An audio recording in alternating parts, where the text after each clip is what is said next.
Bueno, chicos, volvimos. ¿Listo? No se preocupen que en estas también vamos a tener más de gases. ¿Listo?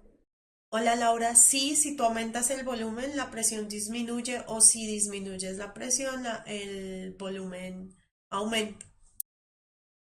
Mafe, si quieres la explicamos en la otra clase de la ley del Avogadro porque no la traía, pero es que es básicamente lo mismo. La presión va a depender del número de, o sea, a medida que aumentas el número de moles, vas aumentando la presión, vas aumentando la temperatura. Profe, pero si disminuye la presión fue porque aumentó el volumen, ¿no? Sí, o porque disminuyes la temperatura, la presión también disminuye. Acuérdense que pueden mandarme preguntas a química@puntajenacional.co. Tengo varias que me han mandado. Lo que pasa es que ya hay muchas, entonces van saliendo así como en las clases.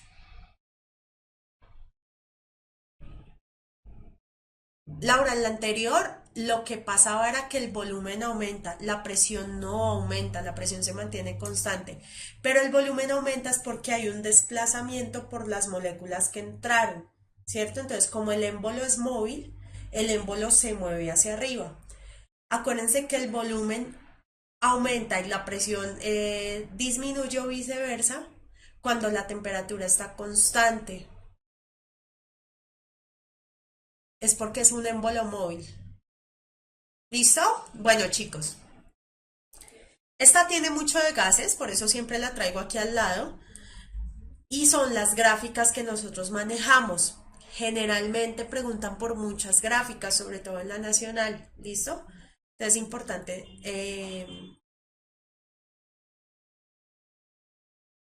es importante que tenerla y es importante analizarla. Entonces, ¿qué es lo que pasa? Sí, a ver, antes de empezar esta explicación, sí, Karen, la presión se mantiene constante por el émbolo móvil, ¿cierto? Como aumenta el volumen, porque se mueve el émbolo estaba así, aumenta el volumen, pues la presión también va aumentando, va disminuyendo porque va a tener un volumen más grande donde distribuirse. ¿Listo? Bueno, nosotros los científicos, utilizamos mucho el método científico. ¿Para qué es el método científico? Es un proceso destinado a explicar fenómenos, establecer relaciones entre los hechos y enunciar leyes que expliquen los fenómenos.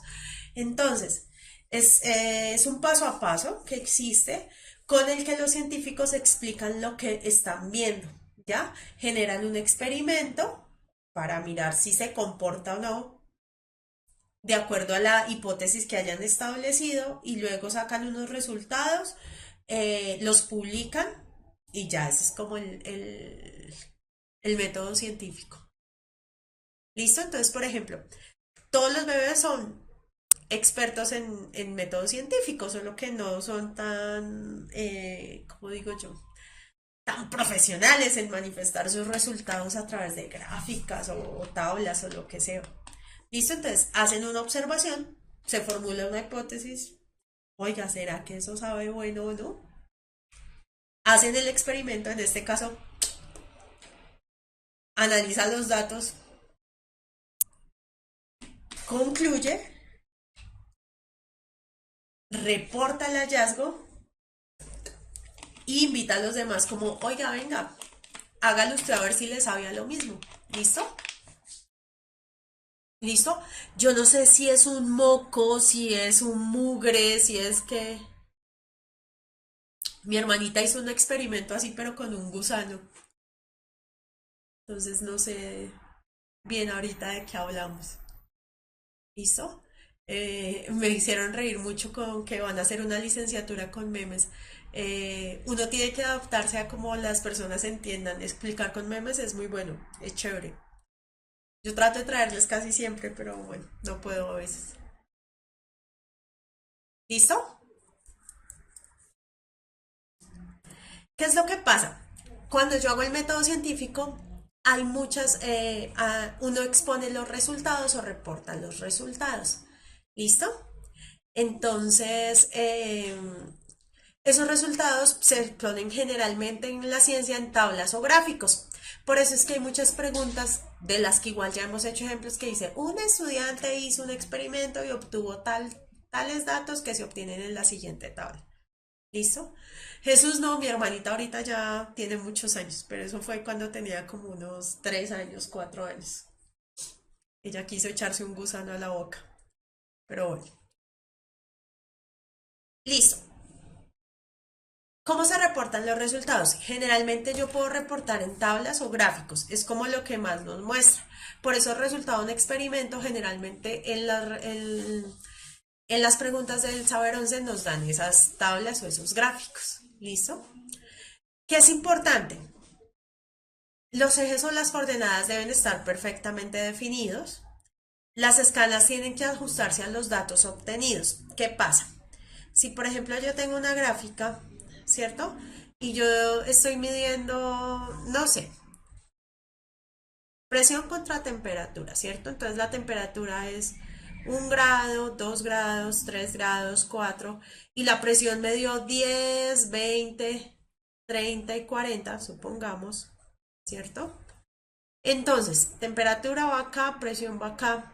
Si yo cojo acá la escala de temperatura y pongo esta escala de 10 en 10, 10, 20, 30, pues hombre, la temperatura 1 es acá, la temperatura 2 es acá, la temperatura 3 es acá y la temperatura 4 es acá.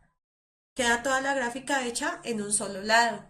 Eso está mal. Yo tengo que escoger una escala que sea congruente con los resultados que yo obtuve. ¿Listo? Que no me quede solo hacia un lado y hacia el otro.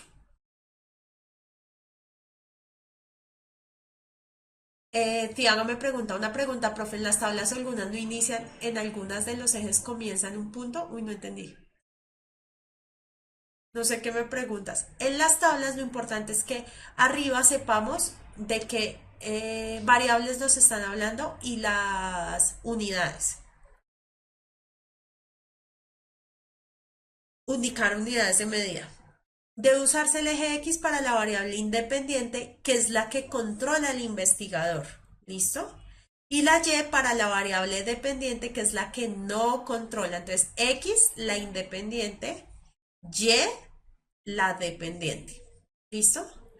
En este caso del ejemplo, ¿cómo sería mejor la escala? Pues poner acá 1, 2, 3, 4. Y la depresión sí va de 10 en 10. 10, 20, 30 y 40, ¿cierto? Entonces ahí sí me queda una gráfica completa.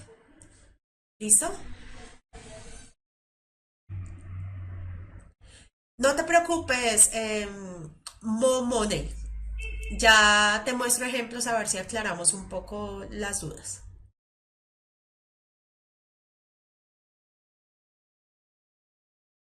La independiente siempre va en el eje X. Siempre. Dana, siempre. ¿Listo? Por ejemplo, aquí en tablas, Mo Money, tú que tienes las dudas. ¿Cuál crees que es la tabla correcta? ¿Cuál crees que es la que mejor se ve? Entonces, estos son unos datos de un artículo. Es los valores de absorbancia para el inglés, valores de absorbancia que se dan en diferentes reacciones a diferentes longitudes de onda, 360, 420 y 540. ¿Cuál creen ustedes que es mejor, que es la tabla más adecuada? ¿La primera o la segunda? Para ustedes, ¿cuál es más clara? Laura, excelente pregunta. La independiente es la variable dependiente, es la que me da resultado del experimento y la variable independiente es la que yo voy moviendo como experimentador. Por ejemplo, perdón, me vuelvo un poquito, ya volvemos a las tablas. En este caso, la temperatura es la que yo controlo. Esa es la variable independiente, la que controla el experimentador. Entonces, miren, ¿qué tiene la tabla 1? Si ven que este dato 360, 425, 40 se repite en todos los datos, repetir está mal. Repetir está mal. Repetir está mal. ¿Listo? ¿Qué es lo que pasa? Yo los organizo de una forma más bonita y digo, valores de affordancia de 3 ensayos en el experimento a 360, a 420 y a 540. No tengo que repetir a 360, a 420, a 540. El experimento 1 obtuve 0,872. En el 2 obtuve tal y en el 3 obtuve tal. A las diferentes frecuencias. Este es el más ordenado, el más bonito. ¿Listo? No hay necesidad de repetir los valores, para eso yo los ordeno. ¿Cierto? Why in English? Because the results about the chemical experiments and other insights are in English. ¿Listo? Bueno. Ok, entonces,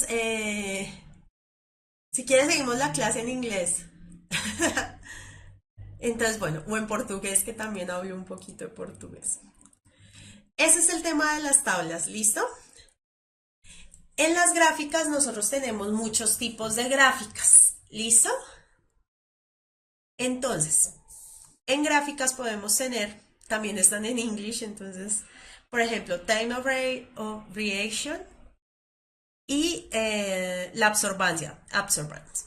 Entonces, esta de acá es la variable independiente que está en el eje X, esta es la que controla el experimentador, ¿cierto? Y esta es la dependiente, el resultado que me dio. ¿Listo? Ya ahorita les hablo portugués.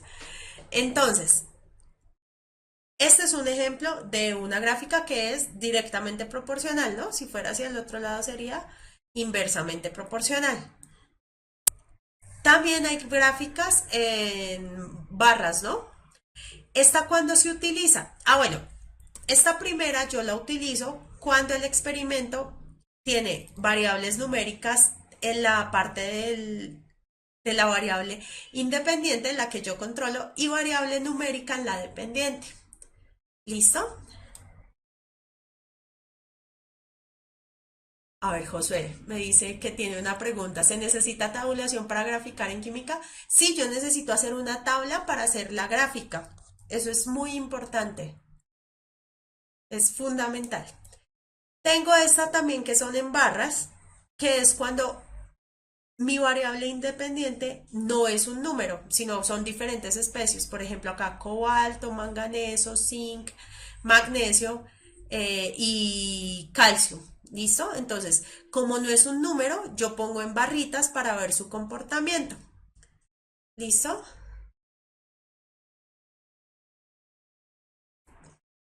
Y también tenemos los diagramas de torta, que son para mostrar porcentajes de participación. ¿Listo?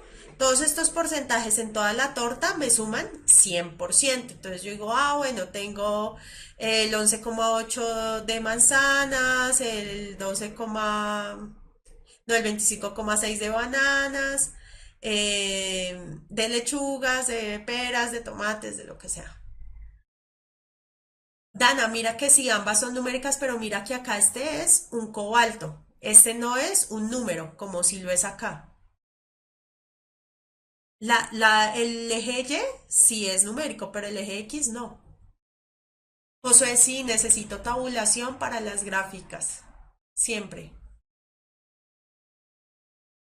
Shan, ¿sí? Shan. ¿Esa torta pues, se puede usar para el porcentaje de cada elemento en un compuesto? Sí, lo puedo usar para porcentaje de cada elemento en un compuesto. Ojo, Shan, cuando preguntan porcentaje en un compuesto tienen que mirar si están preguntando porcentaje en masa o porcentaje en moles y hacen el cálculo. ¿Listo?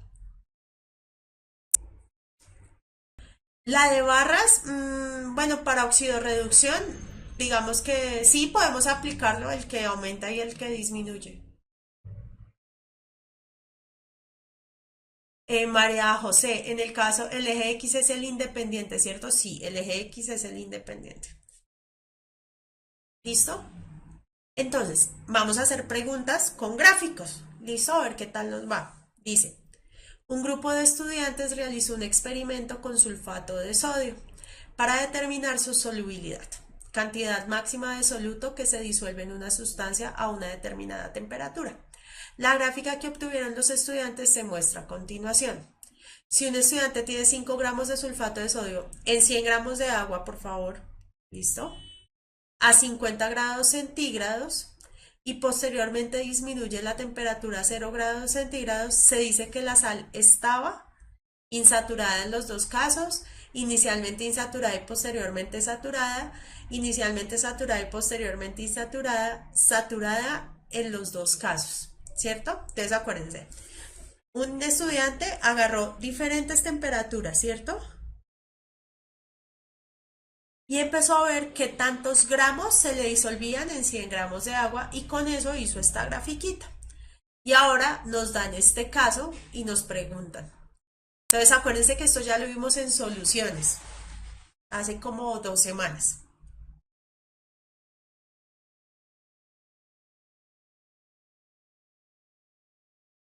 ¿Listo? Entonces, tenemos una concentración de 5 gramos en 100 gramos de agua, ¿cierto? Y me están diciendo a 50 grados centígrados. ¿Listo? Entonces, ¿yo qué hago? Cojo esa que es mi variable independiente y trazo una lineecita. Perdón por mi pulso.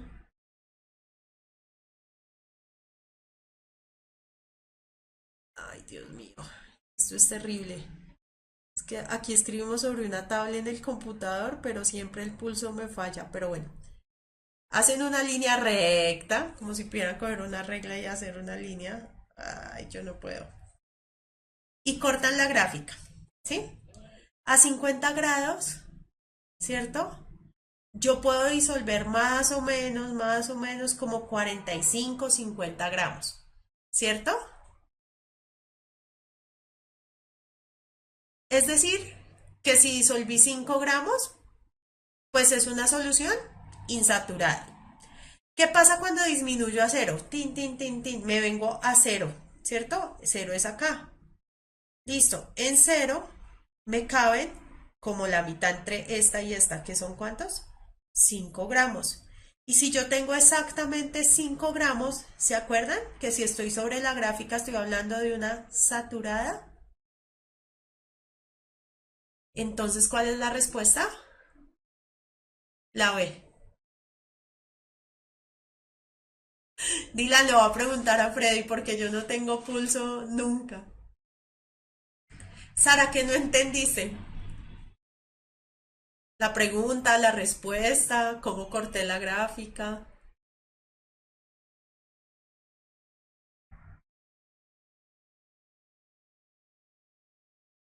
A ver si lo hago así de una más o me sirve más.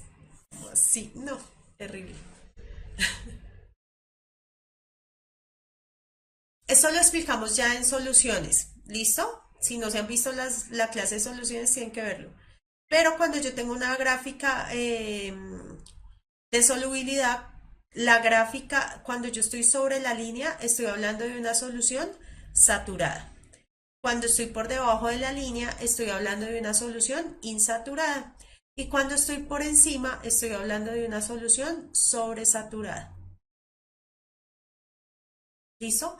A una temperatura dada.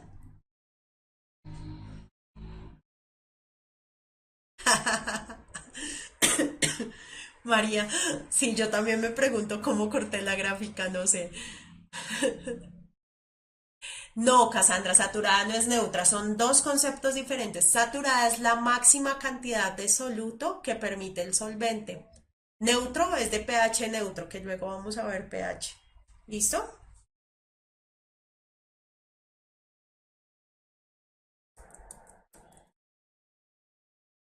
Miremos esta, dice, en un recipiente a volumen constante se realiza un experimento variando la temperatura de un gas tomando datos de presión. Los resultados se muestran en la siguiente tabla. Temperatura y presión, que ya habíamos visto esa tablita. La gráfica que representa los datos consignados en la tabla es, ¿cuál será? Sí, Kevin, me toca usar una regla, lo que pasa es que acá no podemos.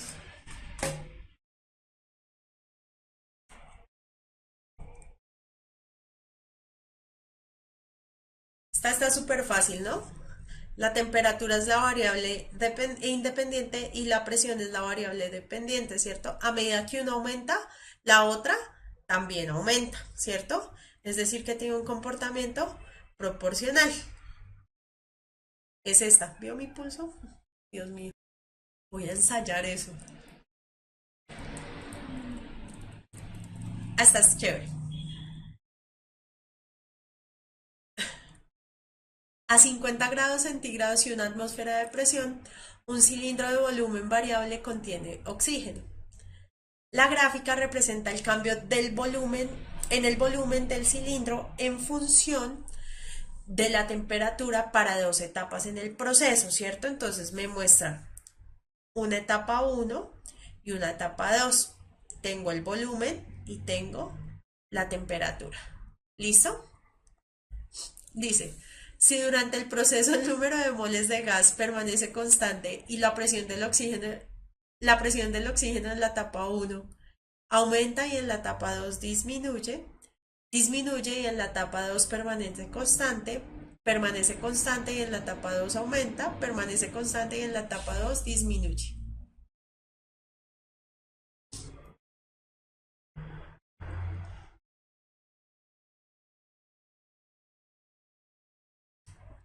Daisy, espérate, me devuelvo un momento para responderte tu pregunta. Daisy me está preguntando, profe, ¿en qué caso se graficaría la D? Perdón.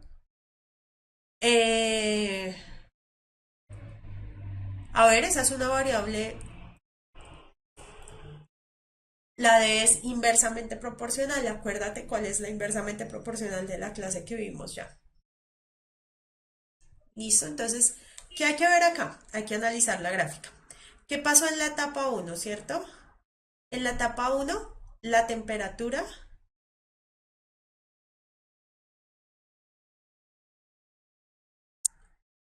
¿Por qué nos están preguntando? Eso es lo primero, perdón. Por la presión. Me están preguntando por presión, ¿cierto?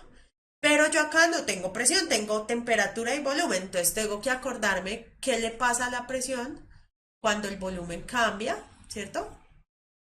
¿Qué le pasa a la presión? Entonces acuérdense que la presión disminuye cuando el volumen aumenta, ¿cierto? Y a la temperatura, ¿qué le pasa a la presión cuando la temperatura? Entonces, con la temperatura, entonces acuérdense que la presión aumenta cuando la temperatura aumenta. ¿Listo? Entonces, en la etapa 1, ¿qué pasa? En la etapa 1, la temperatura se hizo el doble, ¿cierto? Eso quiere decir que la presión también se hace el doble. Pero adicional, el volumen también se hizo el doble. Y como el volumen se hizo el doble, la presión sería la mitad. Es decir, que este cambio de acá con este cambio de acá, el cambio de la temperatura y el cambio del volumen, se compensan y la presión queda constante. En la etapa 2, que es más fácil de ver porque en la etapa 2 solo cambia el volumen aumentó, ¿cierto? Y si el volumen aumenta, la presión disminuye, ¿cierto? Entonces, ¿cuál es la respuesta? ¿Listo? Tienen que quedarse, si ustedes lo hicieran por descarte, agarren la etapa 2, miren. En la etapa 2, ¿qué pasa? La temperatura está constante, ¿cierto? Es decir, que el cambio de la presión no va a depender de la temperatura, va a depender del volumen.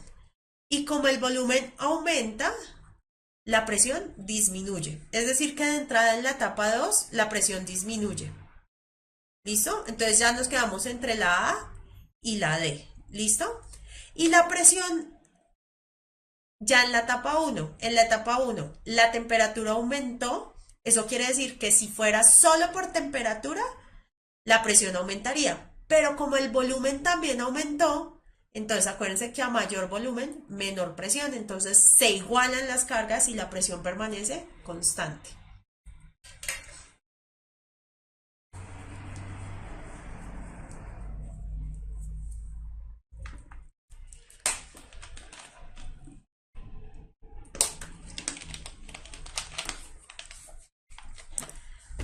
Voy a ponerle numeritos para que me entiendan, ¿listo? En la etapa uno.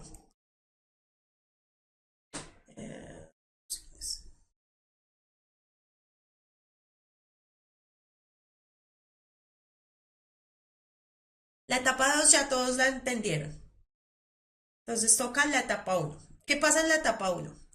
Yo tenía una temperatura de 50, ¿cierto?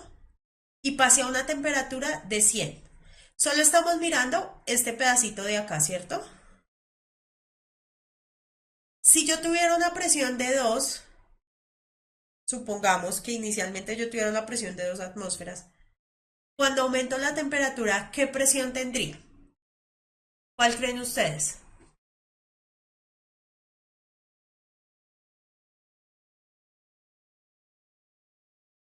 A ese gráfico se aplica la ley combinada de los gases. Entonces, si yo tengo solo mirando temperatura, si yo aumento la presión, la temperatura de 50 a 100, pues la presión se va a ir al doble, ¿cierto? Ay, algo hice, perdón. ¿Listo? Ya me volvieron a ver. Entonces teníamos el ejemplo. Si paso de 50 a 100, suponiendo, este número me lo estoy inventando, tengo una presión de 2, inmediatamente la presión va a pasar a 4, ¿cierto? Eso era lo que habíamos dicho. ¿Listo?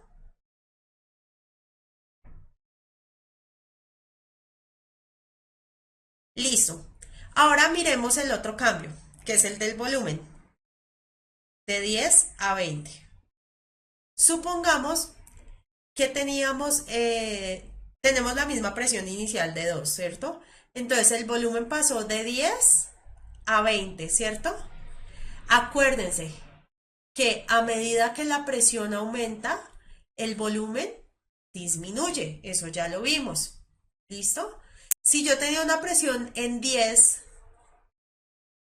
de 2, ¿qué le va a pasar si yo aumento el volumen? ¿Qué le pasa a esa presión? ¿Disminuye o aumenta? Disminuye, ¿cierto? Disminuye. ¿Disminuye a cuánto? Va a disminuir a la mitad, ¿cierto? Porque yo pasé de 10 a 20, el doble. Entonces me va a disminuir. ¿Listo? Ahora sí, en la etapa uno pasaron esas dos cosas al tiempo. ¿Cierto? En la etapa uno pasó que le aumenté la temperatura al doble y aumenté la presión. Es decir, que todo esto se combina. Y cuando lo combino, la presión permanece constante.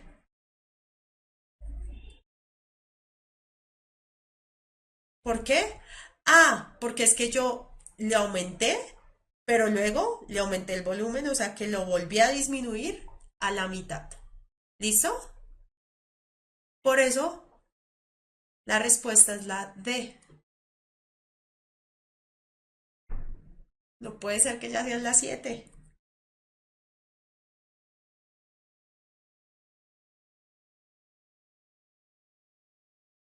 Listo, queridos. Hagamos esta para ver de torta cómo les pueden salir. Este es de la Nacional, que me los envió Angie. El hierro, entonces me dan esto viene de una lectura gigante. ¿Listo? Entonces, yo saqué el resumen. Dice, el hierro más el oxígeno me produce 2 del trióxido de hierro. ¿Listo? Dice, el diagrama que mejor representa la proporción que existe entre la masa de los reactivos y los productos en la ecuación descrita es.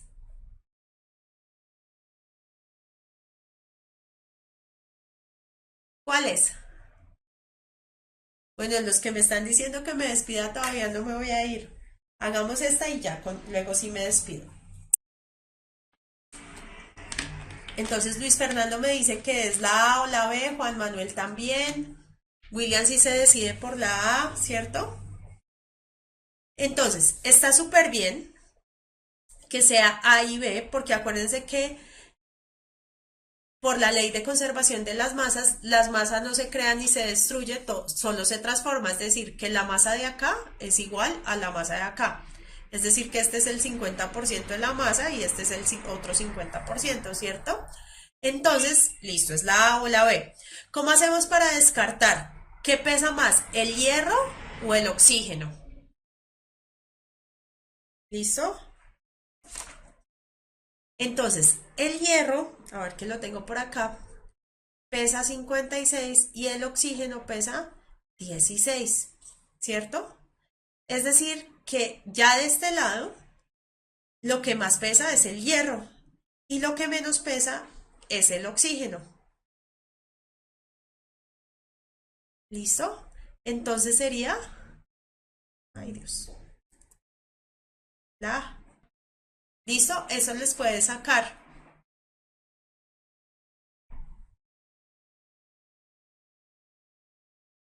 Estas cascaritas son, por ejemplo, cuando, no sé, hablan de las moles, por ejemplo, o cuando no tienen claro el concepto.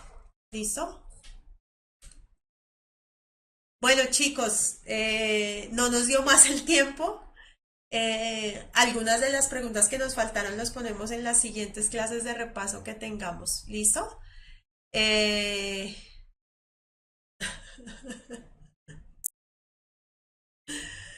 no sé cómo se dice metafamescanoso en portugués. Chicos, me voy. Ya es hora, ¿sí? Si quieren hacer esta y luego me dan la respuesta. Bueno, vamos a falar português um pouquinho, meninos. É, até a segunda-feira, na próxima semana.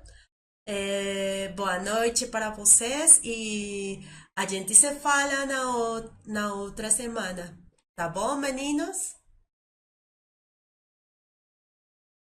Quando vocês queiram dizer que está bom, você pode dizer é, ótimo, tá? Ou tá, também está bom. Obrigada, meninos. Tchauzinho. ¿Listo? Chicos, cuídense. Chao.